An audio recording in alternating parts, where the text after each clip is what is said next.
The 20th annual Grassroots Blues Festival in Duck Hill will kick off tomorrow in Montgomery County. This festival is featuring numerous musical acts Friday and Saturday. This morning we have a live interview with Al White, who is an organizer of the Grassroots Blues Festival. Good morning, Mr. White. How are you? Good morning. Just fine. Thank you. So we're looking forward to this festival. What are you expecting this year's to be like as far as entertainment and crowd size? Sure. We anticipate a great crowd. And of course, we are expecting traditional blues artists to show up and perform as they normally do at the festival and have a good time with them and the artists and the vendors who come and participate. So we would like to encourage everybody to come out and attend. And I was telling you in the commercial break, really nothing beats live blues music, grassroots music. But what do y'all have planned for this year's festival? Basically, the same old in terms of the artists. The festival is really focused on the artists to really for them to demonstrate their artistic skill with the music and to continue the traditional blues style of music. So we feature up and coming artists, traditional blues artists, and obscure blues artists. So that's the main focus, is to put the attention on the artists so that they can really hone in on their craft and show their talent as a part of the music. So aside from the obvious history here, can you tell us a little bit about why this festival was started and why it stands out in particular? Well, it started as a part of our organization, Action, Communication, and Education Reform. We were organized under 3 programs of work. Of course, we're a nonprofit, civic engagement, youth leadership development, and Project CAM, Culture, Art, and Multimedia, which consists of oral history, documentaries, as well as the Grassroots Blues Festival. And so it was born out of that concept. The Blues Festival was born in 2003. And so that was our first festival, our first year, and has taken off from there. And the artists are the one that encouraged us to continue the festival. One being Willie King, who helped us to initiate the project at the beginning. He came every year that he was alive. And of course, my experience in working with the Delta Blues Festival and documenting that festival with Malcolm Walls.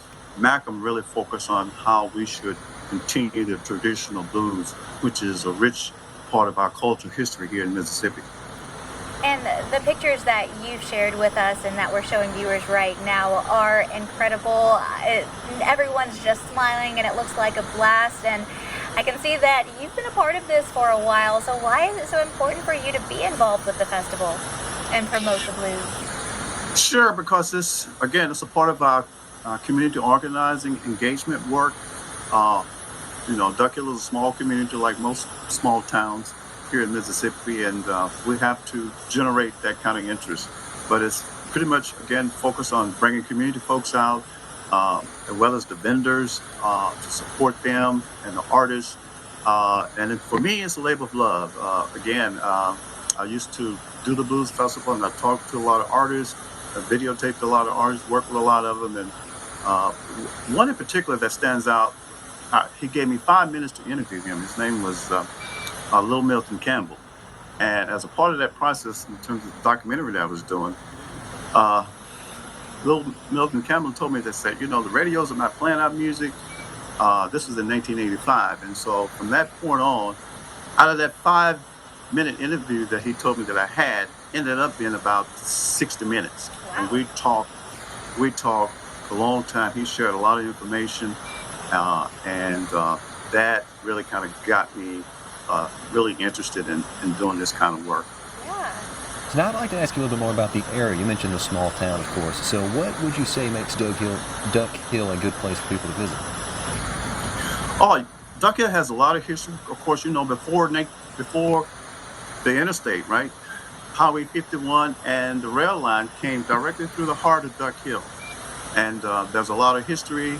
We have the Duck Hill Mound, which is part of the Choctaw Indian heritage here, as well as we have a native, Lucy E. Campbell, who was a famous gospel composer that was born here in 1885. And She also organized the blues musician on Bill Street, right, in 1919. And she coined her first song, "Something Within." She wrote over 100 and some songs, was very inspirational in the National Baptist Convention out of Nashville, Tennessee. So, and then we have an individual who started naming the hurricanes. And there's a famous bank robbery that took place here.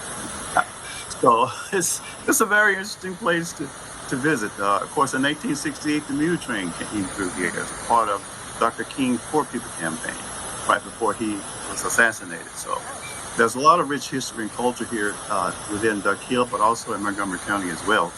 B.B. King is from Kilmichael. Yeah. And it has been so great to talk to you this morning. Very insightful. It's incredible to know that there's so much history in the small town of Duck Hill and an even bigger entertainment that's happening there. Great. Well, thank you very much for having me.